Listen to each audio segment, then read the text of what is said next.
Land Rover rivals battle for the royal family's 4x4 at Balmoral. Aston Martin and Ineos will attempt monarchy with their own off-roaders instead of the traditional JLR choice. Land Rovers have become so synonymous with senior royals that they are said to be part of the royal family's DNA. Welcome to Royal Pancakes. Please don't forget to subscribe and click the notifications bell, so you don't miss any updates about the British royal family. The late Duke of Edinburgh was so fond of the vehicles that he spent years customizing one specifically to transport his coffin to his funeral. But now it appears a battle for the king's affections is being fought behind closed doors, with two rival British producers knocking on his door. As the royals enjoyed their traditional holiday at Balmoral this summer, they were able to take delivery of both a new £65,000 Ineos Grenadier 4x4 and a state-of-the-art £160,000 Aston Martin DBX707. Several family members are said to have taken them for a spin, including the King, Prince William, and Peter Phillips. The vehicles were kept on the 50,000-acre Aberdeenshire estate, and were not taken to church. A source said, as neither of them are electric, they may not rent them out permanently, but they've all had a lot of fun with them.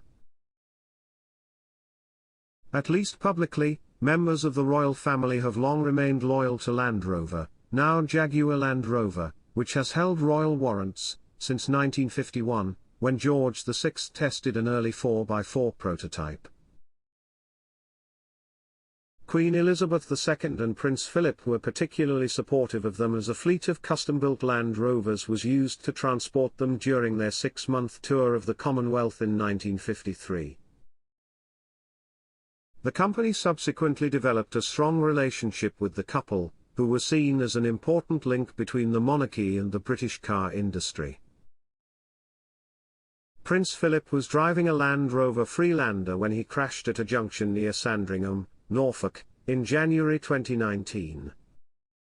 The Queen was photographed beaming behind the wheel of a Range Rover at the Windsor Horse Show in July 2021, just over a year before she died. However, the long association with JLR, which rents vehicles to the royal family at reduced rates, does not exclude a strong affection for other cars. The King's love affair with Aston Martin, which also has a royal warrant, is well documented. The 75-year-old is particularly fond of the vintage DB6 Vantage Volante, a gift from his parents for his 21st birthday. During a visit to Aston Martin's new production line in Gaydon, Warwickshire, in 2004, he gave a speech to all the staff in which he said, "One of the reasons I've been a big fan of Aston Martin for 34 years, it's because I have always recognized that it is a true work of art. I'm busy with my 34-year-old car, which I love. It makes a little noise, just like me, but otherwise it has done nothing but give real pleasure all these years." In April 2011, the then Duke and Duchess of Cambridge left their wedding reception at Buckingham Palace in Charles' DB6, which was converted to run on excess wine and whey from cheese making.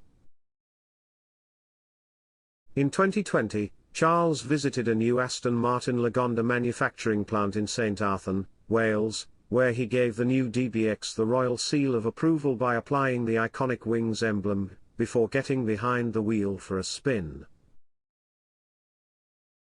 Prince William also had the chance to take the DBX707 for a spin in January, when he was spotted behind the wheel on the country roads of Norfolk. But such strong royal ties do not appear to have deterred Sir Jim Ratcliffe, the Ineos billionaire. His constant attempts to win over Manchester United have not stopped him from courting the family.